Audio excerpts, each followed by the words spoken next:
आज हम हिंदी के उपन्यास इदन्नमम पर बात करेंगे। इदन्नमम की रचना मैत्रेयी पुष्पा जी ने की है। इसकी रचना 1994 में हुई थी और पहली बार एक किताब घर प्रकाशन से प्रकाशित हुई थी। इदन्नमम संस्कृत से लिया हुआ एक शब्द है। जब हम कोई भी पूजा पाठ या करते हैं, हवन करते हैं, तो हम कहते हैं इदम अग्ने इदम न मम। तो इदम न मम का ही ये हिंदी में इदन न मम है। इदन न मम का अर्थ होता है कि अब मेरा नहीं है या मेरे लिए नहीं है, सब कुछ परमेश्वर का है। तो यहाँ मैत्रेयी जी ने इसका उपयोग महिलाओं के जीवन के लिए किया है कि महिलाओं के जीवन के लिए इस रूप में किया है कि महिलाओं का कुछ भी नहीं होता, एक तरह से उनका अधिकार कहीं नहीं होता। मायका जहाँ वो पलती बढ़ती हैं, वो शादी के बाद वो छूट जाता है, मायका छूट जाता है, और ससुराल में जहाँ वो जाके अपना घर बसाने की कोशिश करती हैं, जहाँ बसने की कोशिश करती हैं, वहाँ अगर पति न रह जाए तो वहाँ भी वो छूट जाता है या वहाँ भी कुछ अधिकार जैसा नहीं रहता। इस रूप में इन्होंने इदन्नमम नाम लेकर, मतलब शीर्षक से कहानी कही है। ये कहानी बुंदेलखंड की ग्रामीण पृष्ठभूमि में चलती है। बुंदेलखंड के किसी गांव सोनपुरा में, सोनपुरा गांव का नाम था, वहाँ पर मंदाकिनी नाम की एक लड़की की कहानी है। 13-14 वर्ष की अवस्था में ही उसके पिता, मतलब जब उपन्यास शुरू होता है तब उसकी अवस्था 13-14 वर्ष होती है। उससे पहले ही उसके पिता की हत्या हो जाती है गांव की राजनीति में। उन पिता बड़े अच्छे होते हैं, महेंद्र सिंह।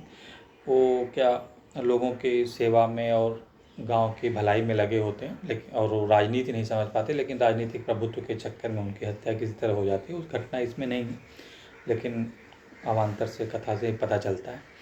वो गांव में एक अस्पताल बनाने की कोशिश करते हैं और वो अस्पताल पूरा नहीं हो पाता। उसी अस्पताल बनाने की राजनीति में ही उनकी हत्या होती है। फिर दादी होती हैं बहू, और जो मंदाकिनी है या मंदा, जिसे बार बार उनकी दादी मंदा के नाम से बुलाती हैं, दादी है उनकी बहू, और उसकी माँ है प्रेम।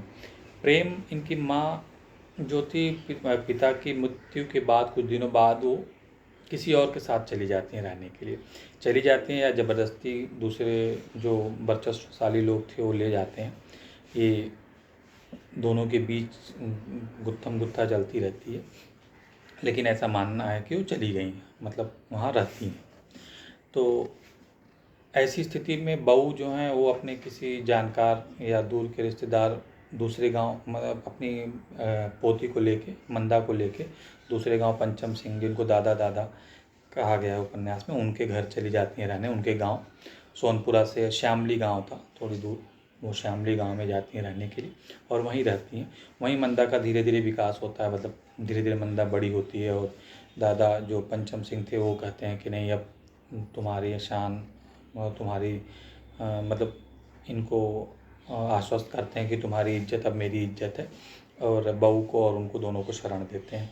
तो मंदा धीरे धीरे बड़ी होती है और मंदा को माँ के बारे में पता चलता है, लेकिन जो उसका अपना मानसिक विकास होता है उसके स्तर से वो गांव की अन्य लड़कियों से थोड़ी अलग और पढ़ने लिखने में रुचि लेने वाली,